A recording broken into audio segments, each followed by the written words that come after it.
Class 10 এর ট্রিগোনোমেট্রির কয়েকটি objective তোমরা এখানে দেখতে পাচ্ছ।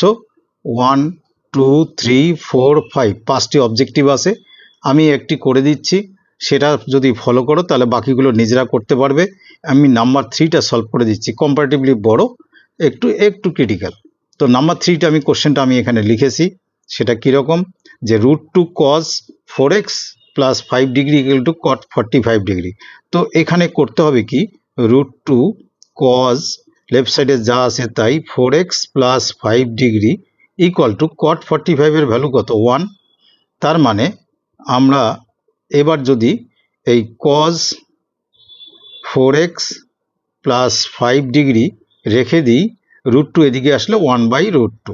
এইবার 1/√2 কোন ত্রিকোণমিতিক কোণের ভ্যালু আছে, কোন মানে sin 45 না cos 45 না tan 45, মানে tan 30 হতে পারে, যেটা তোমরা জানো। কিন্তু তোমাদের খুঁজতে হবে কি দিয়ে, cos দিয়ে, যেহেতু লেফট সাইডে cos আছে। তো cos 45 এর ভ্যালু হচ্ছে 1/√2। সো আমরা এভাবে লিখতে পারি যে cos লেফট সাইডে যা আছে 4x plus 5 degree equal to cos কি লিখবো, 45 ডিগ্রি। বিকজ তোমরা উল্টা দিকে ভাবো, cos 45 এর ভ্যালু হচ্ছে 1/√2। বোথ সাইডে যদি cosকে আমরা বাদ দিই, কেন বাদ দিই, আমরা কম্পেয়ার করে বাদ দেবো। তাহলে আমরা লিখবো কি, therefore 4x plus 5 degree equal to 45 degree. So 4x equal to কত হবে, ইকুয়াল টু এই 5 ডিগ্রি ওদিকে গেলে হবে 40 ডিগ্রি। তার মানে x ইকুয়াল টু কত ডিগ্রি হচ্ছে আমাদের, 10 ডিগ্রি। এটা বুঝতেই পারছো। তো আমাদের এখানে কোশ্চেনে আছে sin 3x। তো 3x ইকুয়াল টু কত হবে, 3x ইকুয়াল টু 30 ডিগ্রি।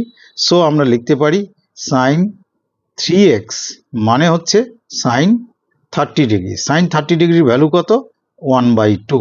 এটাই হলো আনসার। এই অবজেক্টিভগুলো খুব ইন্টারেস্টিং এবং তোমাদের জন্য খুব ইম্পর্টেন্ট। সুতরাং যদি এটা বুঝে থাকো, আর বাকিগুলো নিজেরা করবে। এবং যদি ভালো লেগে থাকে আমার চ্যানেল ভিজিট করো, চ্যানেলকে সাবস্ক্রাইব করো এবং আমার চ্যানেল দেখতে থাকো। আমি আরও এরকম অবজেক্টিভ এবং অন্যান্য অঙ্ক দিতে থাকবো। Thank you.